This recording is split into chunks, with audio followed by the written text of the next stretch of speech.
Welcome back to our Stellaris tutorial playthrough, episode 5. Very good.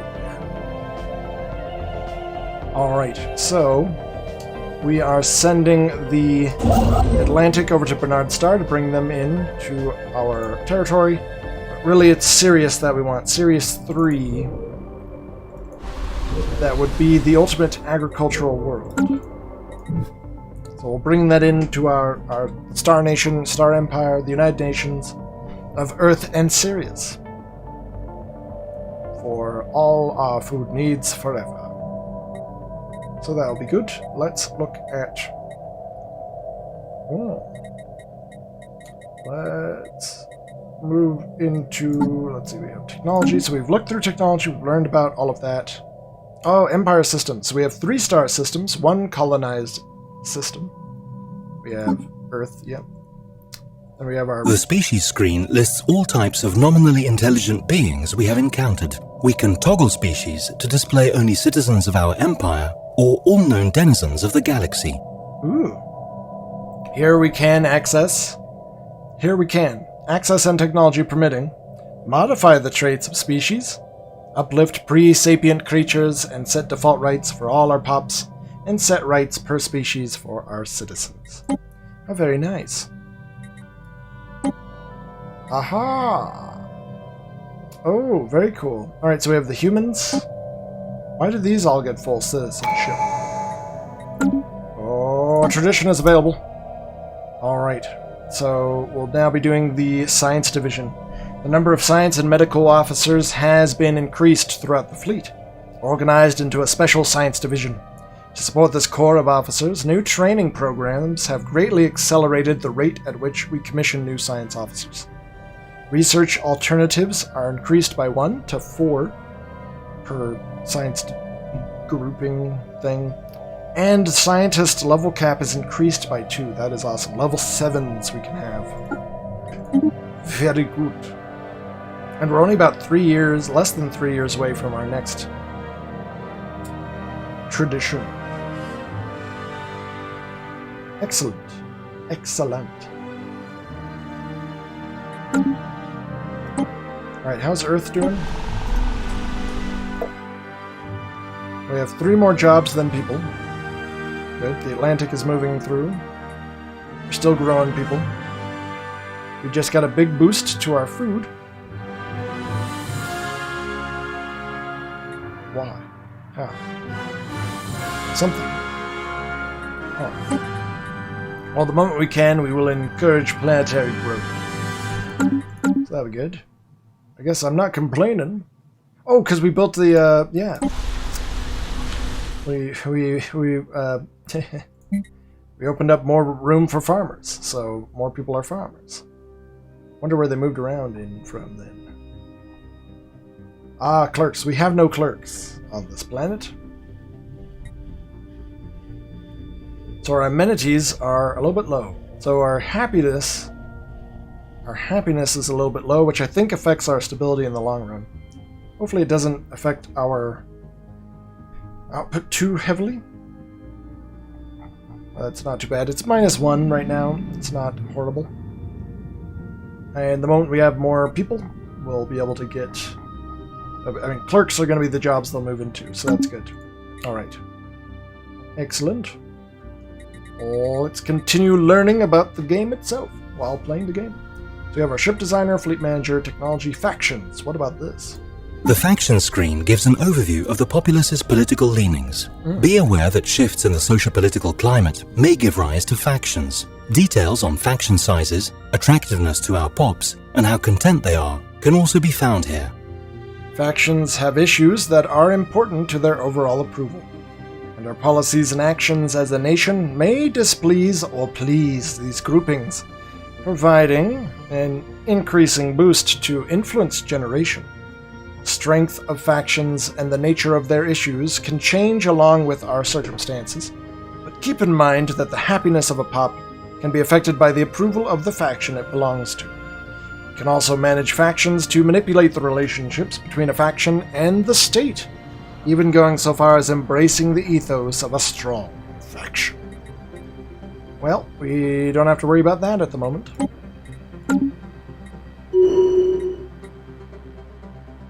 Antonio Rossi, captain of the UNS Discovery, has leveled up.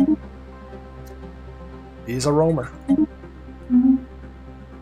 Well suited in that role then. Survey speed plus 30%. Excellent. Alright, let's see. And our energy credits have seen better days. We are building a new alloy foundries, but without new pops to run them, we will be in trouble. Luckily, we are growing more people. And as our food grows, so too will our population. So let's shift.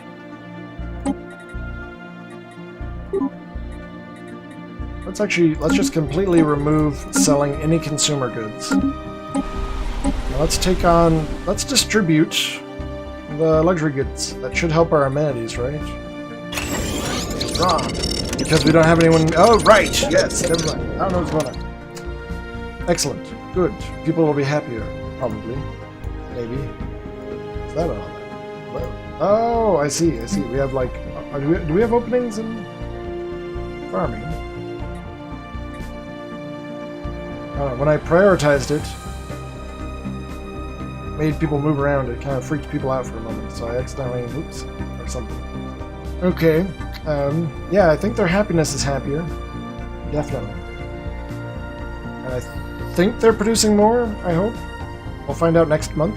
If all of our numbers minorly go up, then we'll know that, yes.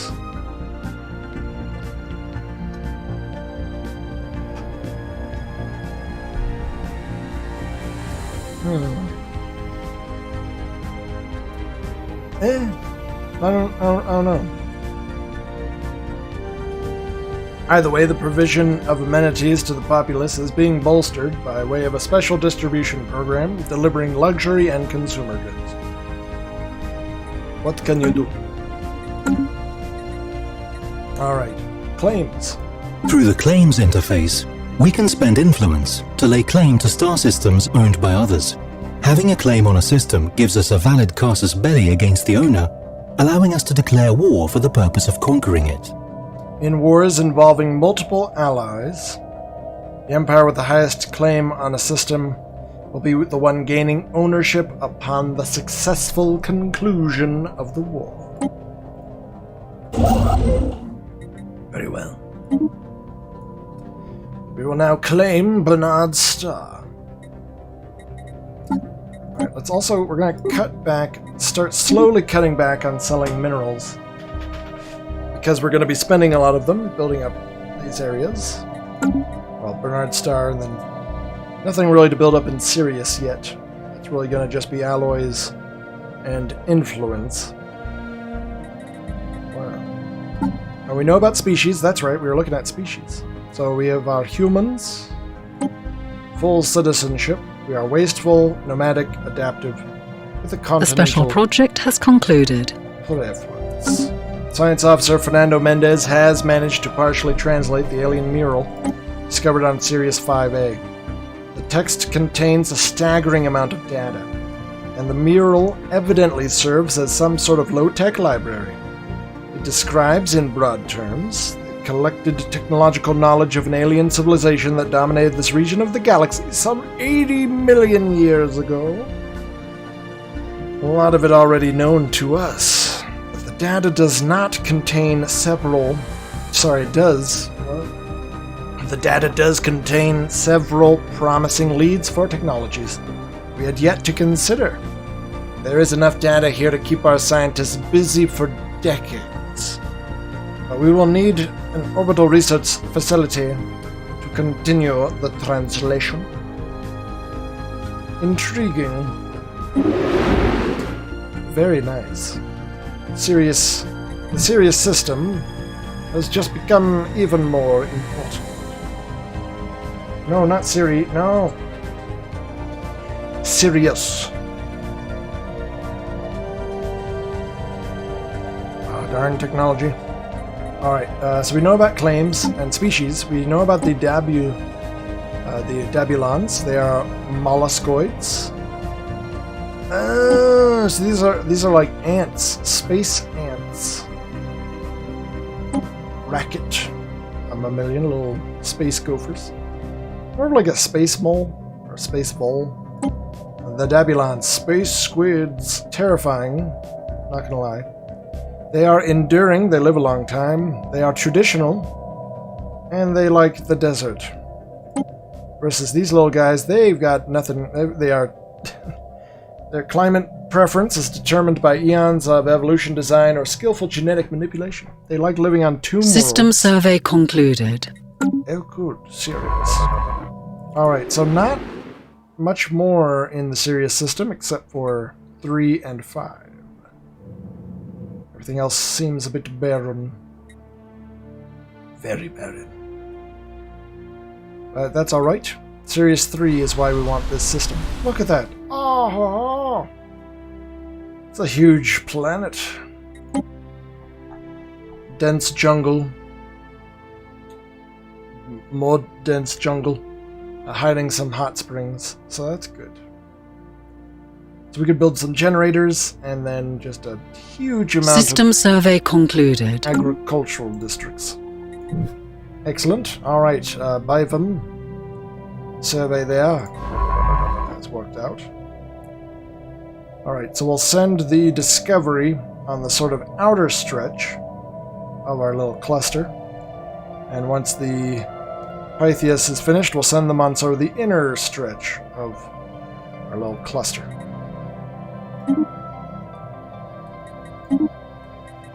Excellent. Very good. We will continue to strategically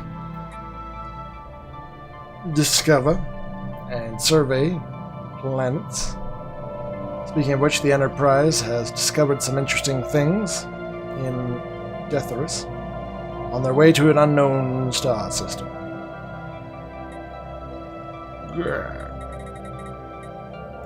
Alright, so we have these little racket guys. They are psionic. Well, all members of this species possess powerful psionic abilities. They typically communicate with each other through telepathy. They are also thrifty, deviants, fleeting lives who don't breed very often, and are very repugnant. Probably because they can read each other's thoughts, so then they can't read yours or something, or you can't read theirs, so they just do weird things. I don't know. They're thrifty. Interesting. That kind of count. No, that's just weird. Okay. All right. Then we have the Talakur. They like continental places. Giant bugs, I guess. They like food, or they like making food, really.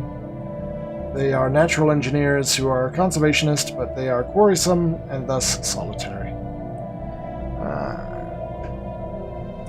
Well, cool. Alright, then we have our leaders. So I think we've sort of discovered.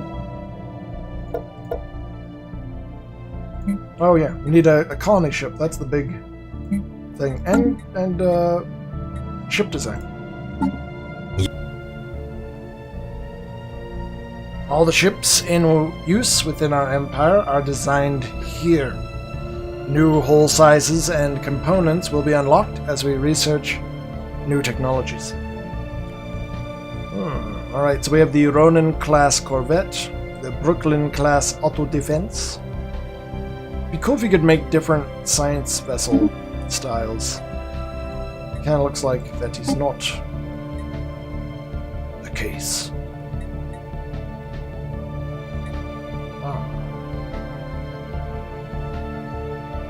It is cool that you can make your own designs. I think we'll be doing that sometime in the future. Excellent. Alright, so we have that. Oh, if we design... So they want us to design a ship, just to really see. Alright, so we could have like a...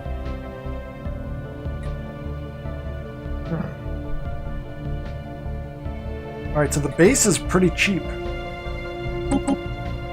Just kidding. If we do a new design of a Corvette...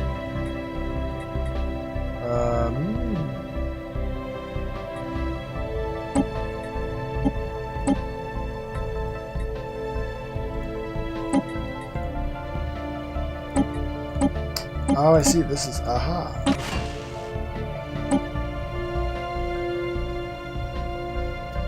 So how do I... No section. Oh, sorry. Alright, there we go. So we could have a missile boat, a picket ship, or an interceptor. What is the Ronin? Picket ship. Ah. Cool.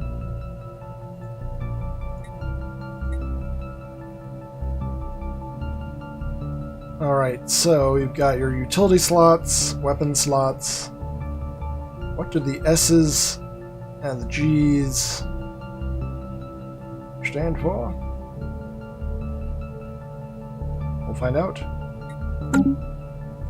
Oh, looking at this. Alright, you've got your shields. Something else. Oh, here we go. Point defense. Lasers.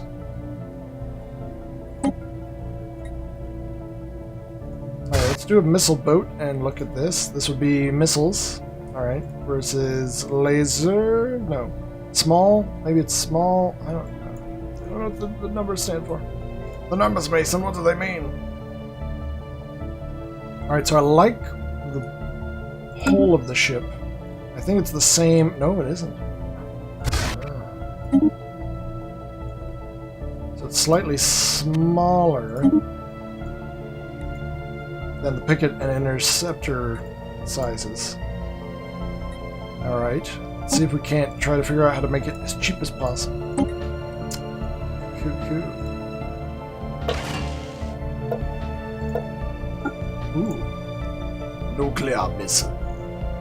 Alright, so you'd want probably a mass driver. Ooh. Or just none. Keep those costs down. So here... Oh, slot size. Okay, so these are like small, medium, large, giant, I assume. And then P. Puccini. Oh, I don't know what that means. Alright, then here we have a reactor booster. I don't think we have any problem with boosters. Power, yeah, we've got plenty of power. So if we don't have a hyperdrive and just keep them as like mass defense spawn ships, that could be a thing. But we probably want them to be able to jump between systems. We would want probably want them to have deflectors and armor. And then be able to shoot people with fast drivers, I guess. So you got your maybe lasers, because you've got your missiles to explode on things, then your lasers to pew pew on things. Shield penetration, hull damage, yeah, there you go. Versus, what do the mass drivers do? Armor damage, shield damage. Right, both those are good at shields. This one is good at armor and hull. Alright, so that's a good, maybe a good pairing. Have some sort of ooh, what? Oh, why aren't we getting the little beep beep beep? Oh, jeez. Oh, man. Alright. So our physics research is complete. I think we definitely want to have automated exploration protocols. Survey speed will increase by 25%, and when we want to, we could then unlock the feature of automatic exploration. So, an advanced AI will aid science officers in their task to explore strange new worlds, to seek out new life and new civilizations, to boldly go where no blorg has gone before. The science ship will be able to explore the galaxy with the help from an AI. Very good. Alright, we've discovered and surveyed the Stellaris system. We have a few different areas. Anomalous readings registered. Interesting. In the Withreli system. Our sensors indicate odd irregularities in Withril's energy emission patterns. Alright. We'll check it out in a moment. You check it out, Pythias. So, there's some energy to be gathered from the star. Largely, the main value of this place would be its trade. Probably some just resources that we can go in and gather, but not enough to like make into alloys or minerals or direct energy, but it's valuable. Interesting. Alright, let's check out the Witherly system. Ah. Right. It's on the edge of our space. A lot of molten worlds. A lot of molten worlds. Interesting. Well, good luck.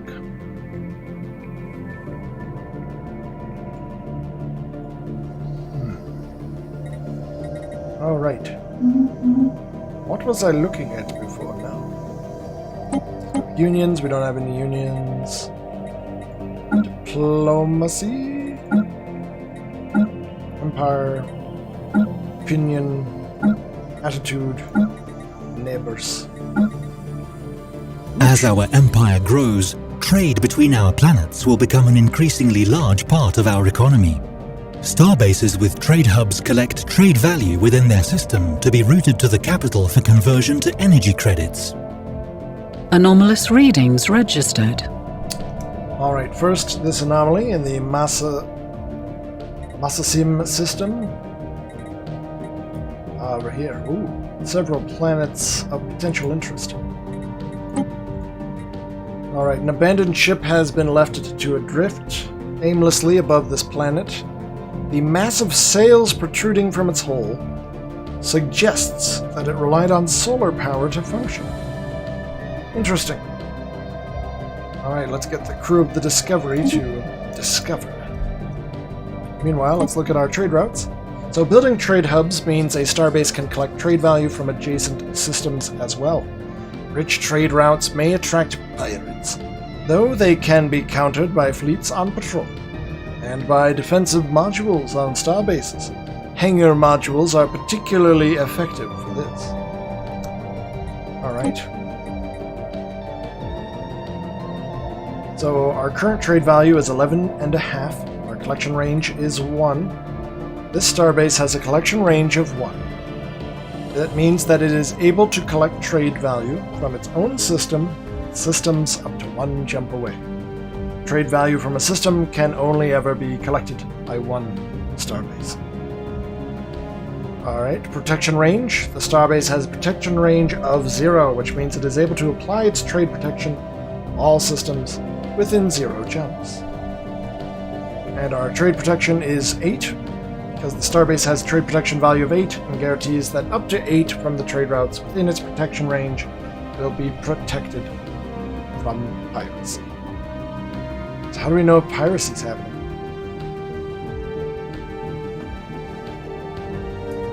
Base protection of 2, and we have 3 that's being collected. So it just looks like we don't have any piracy happening at the moment. And our trade capital is Sol System. Manage the trade routes. Right-click another upgrade starbase to set a trade route to that location. Trade routes need to have some link to your trade capital. Interesting. So that'll come into play when we expand into the Sirius system, most likely. Good. Alright, so everything's going well. Construction completed. Excellent. What just got constructed? Is it the Alloy Foundry? So we have a lot of jobs and not a lot of people, but we have enough food to encourage planetary growth. Excellent. Ooh, very good. Yes, yes.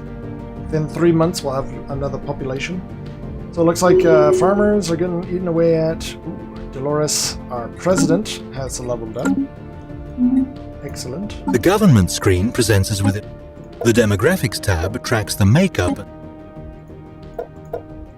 That's good. Yeah, we already know about those things, so that's why I jumped through that. Ooh, government reform. What's... Cool. Alright. So currently we are a democracy that holds ourselves as a beacon of liberty with idealistic foundations. But we can always change that in the future. Cool. Very expensive to reform, but can be done. Meanwhile, in the next elections, which are in 25 months... Ooh. What? I feel like Abla would be the better choice. She's She's a fertility preacher. She's a reformer. And energy economics. President Dolores Mwanga. Oh no, this would be Abla Chukwuemeka is running on a platform of bringing our monthly energy credit surplus to at least plus 20 per month. That would lead to some unity if that succeeds. Now currently,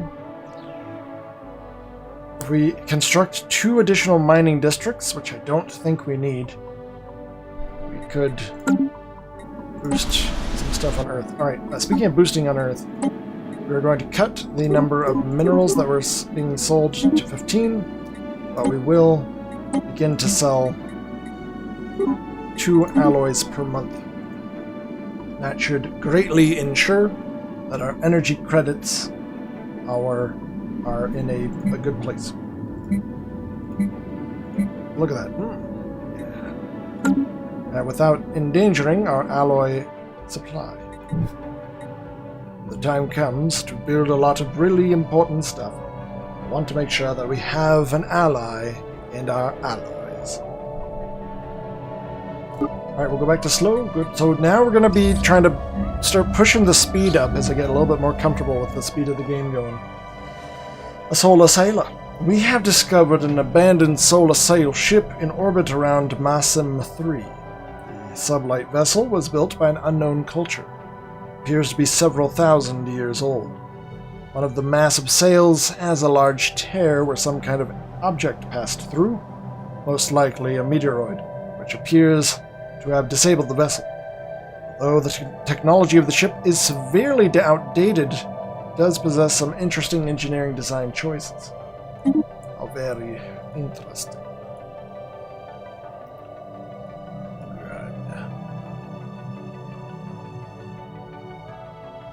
Ouch. Why? What way? Alright, well that's gonna be a wall. What's happening there? Yes. We've never been the best at physics for some reason. Alright, good. Now, we can't double down on giving people food, can we? Be too good. Yeah, no. Okay. Yeah, too good to be true. Oh well. Send artifacts to a museum. So that's good though. So the amenities are helping us have amenities.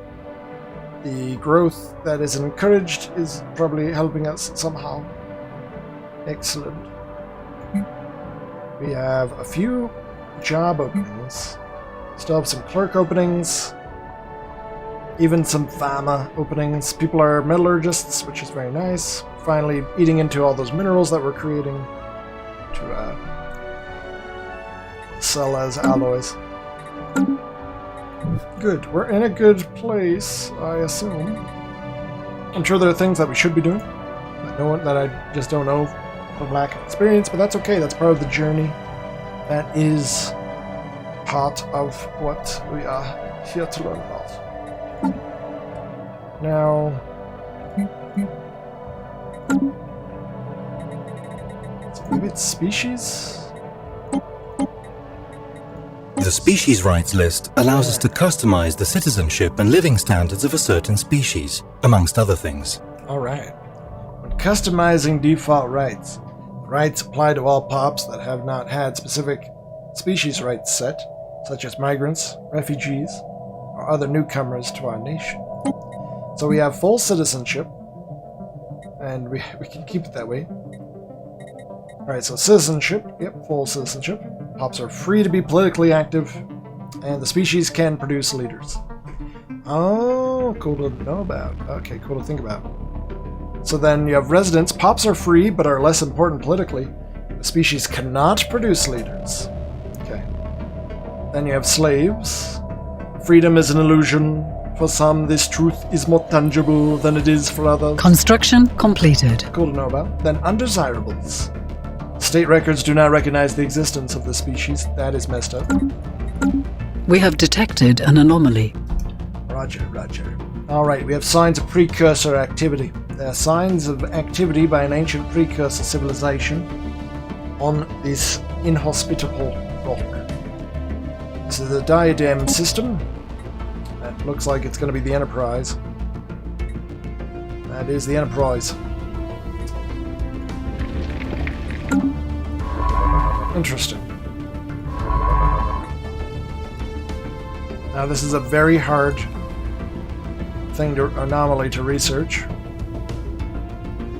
Maybe we should keep the Enterprise from researching it. It's going to take a while, eh?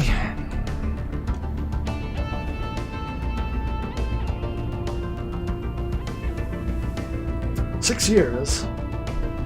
That's not really what we sent them out here for.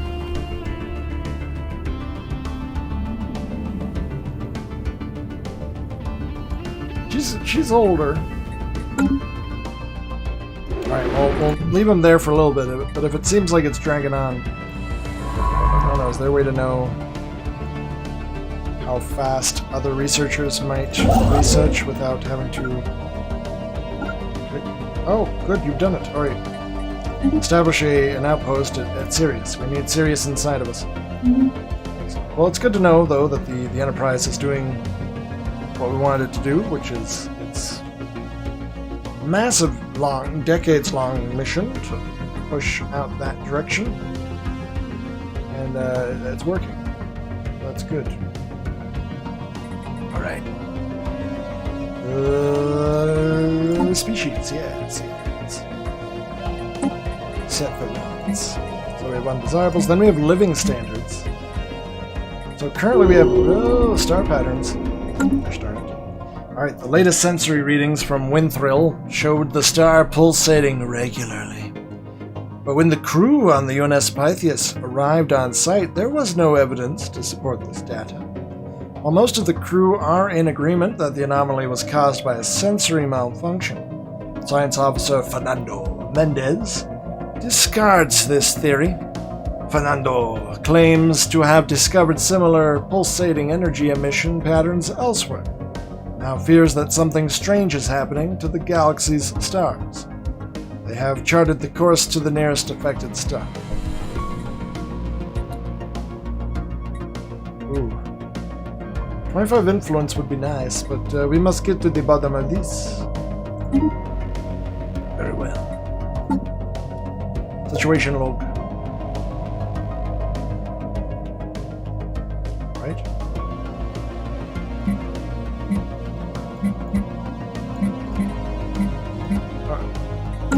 Or not. Is he really set a... What is he up to?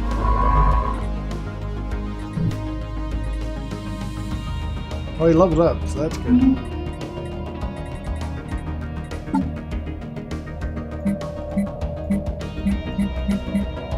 Huh. Huh? Well, there's no evidence. Oh well. Well, we'll see what happens, I guess. Alright, meanwhile, let's look at our rights. So, living standards. Currently we have decent conditions. Neglecting the needs of our subjects is a losing proposition in the long run. So rulers are happy, and specialists are happy. We could also do social welfare, which will make everyone happier. Everyone. And unemployed have normal happiness and produce unity. Or we could do utopian, where everyone's super happy, but upkeep is a little bit higher. So currently, what's the upkeep of our rulers? Oops. Alright, so your upkeep is 1.2 food and 1.1 consumer goods. However, let's compare them to a worker. Workers are 1.2 food, so that's just normal food, but 0.2 consumer goods. Aha. Aha. Aha. Okay, alright, let's System survey concluded. everyone would be super happy. And unemployed people would be normally happy and produce unity and research. But it would cost a lot in consumer goods. So I'm thinking social welfare for now. Seeing to the needs of the people is the most important responsibility of the state. But if we can handle that, then in 10 years we might go up to utopian abundance. We have non-existent living standards, basic subsistence, decent conditions, social welfare, stratified economy, utopian abundance, academic privilege. You have a lot of options with these. Excellent. Alright, but it is that time again. Where did the time go? This has been episode 5. And if you've been enjoying this kind of more leisurely tutorial playthrough, then don't forget to go over to twitch.com/SirSquire, where you'll find our live playthroughs, which are not leisurely or tutorial based actually, but you will play a direct role in how those playthroughs unfold. But if you do like these on YouTube, then definitely don't forget to like, subscribe, and hit the notification bell to catch all the Squad action. This has been... System survey concluded. Well, this has been episode 5, and we'll see how these perform to see if we'll get some more episodes. So if you never see episode 6, then you'll know that people just weren't really interested in a sort of low-key tutorial playthrough of Stellaris. But if you do see, it'd be anywhere 3 to 5 more episodes. So we'll see. All right, I'll see you all later. Goodbye.